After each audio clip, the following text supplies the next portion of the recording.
কি করে বলবো তোমায়, কেন যে ভিডিও বানাই,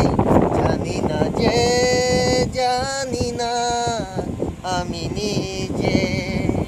কি করে বলবো তোমায়, কেন যে ভিডিও বানাই, জানি